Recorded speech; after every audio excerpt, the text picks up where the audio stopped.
বাংলাদেশে এই প্রথম একটা মনের মতো আইন দিছে, যে আইনটাতে পুরুষ মানুষরা খুশিতে গদগদ।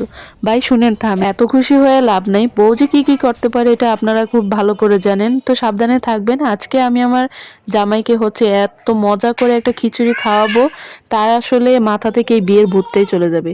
আমার জামাই আমার হাতের এই খিচুড়িটা খুবই পছন্দ করে, সব সময় খুবই প্রশংসা করবে যে এর থেকে মজা নাকি আর কোথাও খিচুড়ি খায় না।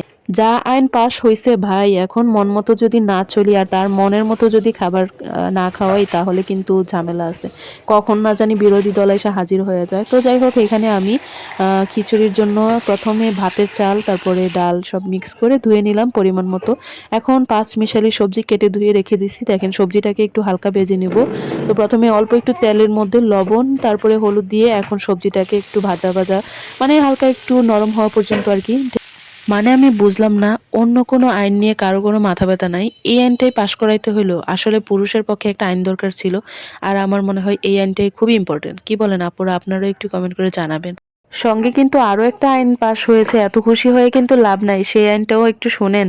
বউয়ের হাতে যদি আপনি খুন হন, মানে প্রথম বউয়ের হাতে যদি খুন হন, তাহলে কিন্তু আদালত আপনার কোনো কেস নিবে না। তো এটাও মাথায় রাখবেন। যাই হোক, এদিকে কিন্তু আমি সবজিগুলোকে হালকা ভেজে নিলাম। দেখেন কালারটা এত বেশি জোস লাগতেছে, মন চাইতেছে এভাবেই খেয়ে ফেলি। আর সব পাঁচমিশালি এরকম কালারফুল সবজি দিলে অনেক সুন্দর হয় সবজিটা, মানে খিচুড়িটা খুবই মজা হয়। আর আপনারা আপুরা যারা আছেন এভাবে রান্না করে জামাইকে খাওয়াবেন। সবজিটা ভাজা হয়ে গেছে, এবার আমি অন্য একটা পাত্র নিয়ে এখন আমি হচ্ছে চাল ডাল যে ধুয়ে রাখছিলাম, তো এগুলা দিয়ে দিলাম। এখন দিয়ে দিলাম মরিচের গুঁড়া, ধনিয়ার গুঁড়া, তারপর রসুনের গুঁড়া। আপনারা রসুন বাটা দিবেন, আমি গুঁড়া দিলাম। আরো কিছু মশলা একটু পরে দিব, এখন একসঙ্গে দিব না। তো লবণ পরিমাণ মতো দিয়ে এখন আমি পানি দিয়ে হচ্ছে কিছুক্ষণ রান্না করব, একদম আঠালো ভাবটা আসা পর্যন্ত। তারপরে আর কি সবজিটা মিক্স করব। এখানে একটা মিস্টেক হয়ে গেছে, আমার আসলে বড় একটা পাত্র নেওয়া দরকার ছিল। আমি ভাবছিলাম এটাতে হয়ে যাবে। আমি প্রায় চাল নিয়েছিলাম 2.5 পটের মতো। তো দেখেন সবজি দেওয়ার পরে এটা অনেক বেশি বেড়ে গেছে, এখন পানি দিয়ে আর জায়গা হচ্ছিল না। তো আমি একটা অন্য পাত্রে হচ্ছে ঢেলে নিলাম। এখন দেখেন সবজিটাও মিক্স করে দিছি, তার মধ্যে আরো কিছু সময় রান্না করব। তো এটা একদমই অল্প আছে কিন্তু রান্না করতে হবে, কারণ সবজিগুলোও সিদ্ধ হবে, আঠালো একটা ভাব আসবে, তখন গিয়ে আপনারা ফোড়নটা দিবেন। এখন আমি অল্প একটু টেস্টিং সল্ট দিলাম, অন্য সময় দেই না, আজকে একটু দিলাম আর কি। আর এখানে ম্যাজিক মশলা চাইলেও দিতে পারেন। আমার খিচুড়ি কিন্তু প্রায় হয়ে গেছে 99%, শুধু 1% বাকি। এখন কি দিলে জানেন? এখন ফোড়ন দিব। তো ধনিয়া পাতা, কাঁচামরিচ দিয়ে হচ্ছে আমি এখন একটু নেড়ে চেড়ে দিলাম। আচ্ছা, আমার বাসায় যেহেতু বাচ্চা কাচ্চা আছে, তাই আমি খিচুড়িতে একটু ঝাল কম দিলাম। আপনারা কিন্তু কাঁচামরিচটা একটু বেশি করে দিবেন, কারণ ঝাল ঝাল হইলেও কিন্তু খিচুড়িটা মজা লাগে। এখন ফোড়নের জন্য আমি বেশ পরিমাণ তেল দিয়ে দিছি, কারণ খিচুড়িতে অনেকটা তেল লাগে। আর পেঁয়াজও দিয়ে দিছি দেখেন। তারপরে আমি যেটা দিলাম, মেথি দিয়ে দিছি কিন্তু একটু বেশি পরিমাণে। মেথির স্মেলটা অনেক সুন্দর আসে, গ্রানটা খুব ভালো আসে। সঙ্গে 2টা শুকনো মরিচও দিয়ে দিছি। এখন এখানে আরেকটা জিনিস আপনারা চাইলে অ্যাড করতে পারেন, কালো জিরে দিতে পারেন। কালো জিরের ফোড়নটা অনেক সুন্দর হয়, আর খিচুড়িটা খেতে খুব ভালো লাগে, গ্রানটা খুব ভালো আসে আর কি। তো আমার বাসায় ছিল না দেখে আজকে দিতে পারলাম না, না হলে আমি অন্য সময় ঠিকই দেই।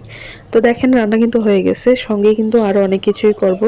তো জামাইকে আজকে ভাবলাম খুশি করব, শুধু খিচুড়িতে কিন্তু সে খুশি হবে না, সঙ্গে চিকেন রান্না করে নিয়েছি, আর এখন একটা বেগুনও ভাজি করব। ভাই পুরুষ মানুষও যেরকম বিশ্বাস করা যায় না, বেগুনও সেম।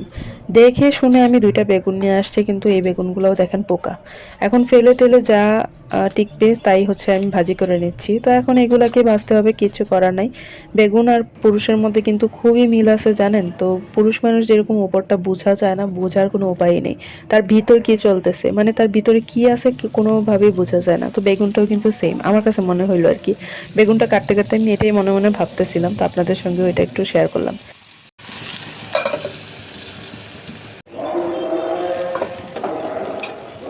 যাই হোক, এখন বেগুন ভাজা হয়ে গেছে। তো এখন আমি আমার জামাইয়ের জন্য সুন্দর একটা প্লেটার করে নিয়ে হচ্ছে তাকে সারপ্রাইজ দিব। সে আজকে বাসায় ছিল, অফ ডে ছিল তার, তো ভাবলাম তাকে একটু সারপ্রাইজ করি। দেখেন সঙ্গে ছিল আচার, বেগুন ভাজা, চিকেন, সালাদ।